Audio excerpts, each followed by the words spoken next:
Sia chiaro, e ve lo dico tutti i giorni, che deve restare agli atti che non siamo assolutamente convinti del fatto che il virus se ne sia andato, che il pericolo della reinfezione è reale e anche di nuovi focolai. Le nuove aperture e l'allentamento dei limiti su passeggiate, seconde case, asporto non debbono far pensare che l'epidemia sia finita ed il virus non circoli più.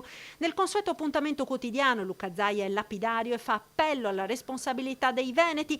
È possibile affrontare la riapertura, ma massima attenzione. Noi stiamo lavorando per cercare di fissare in maniera proprio plastica due dati: ricoverati e terapie intensive, al di là di tutti i grandi discorsi che fanno i professori. C'è un numero oltre il quale noi non ci possiamo permettere di essere liberi? Sì, c'è, stiamo cercando di identificarlo nelle curve e dire: guardate ragazzi, con molta trasparenza, noi non abbiamo dossier segreti. Raggiunto questo numero di terapie intensive e questo numero di ricoverati, si torna a chiudere. Cioè non ci sono alternative. Non vorrei che qualcuno si fosse fatto l'idea che tutto è finito. Se la curva dei contagi dovesse risalire oltre il limite tollerabile dagli ospedali, il piano della Regione prevede anche un ritorno delle chiusure. Per evitare che ciò accada è fondamentale puntare sulle misure di sicurezza. Continuiamo a dire: investiamo sulla messa in sicurezza dei cittadini. La mascherina è imprescindibile. Quindi la mascherina devi portare per 3 motivi. Il primo, mascherina, igienizzazione delle mani e guanti e il discorso del distanziamento sociale. Primo motivo, metti in sicurezza la tua salute. Secondo motivo, metti, e non sono nell'ordine di importanza, metti in sicurezza la salute degli altri.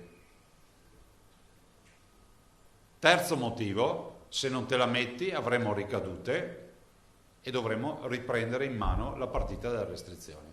Sicurezza e dispositivi da usare scrupolosamente, ma anche accertamenti sanitari fondamentali per la fase di ripartenza, a partire dai tamponi con un piano rafforzato. Noi speriamo di mettere in piedi questo piano alla volta di fine estate per 30.000 tamponi al giorno.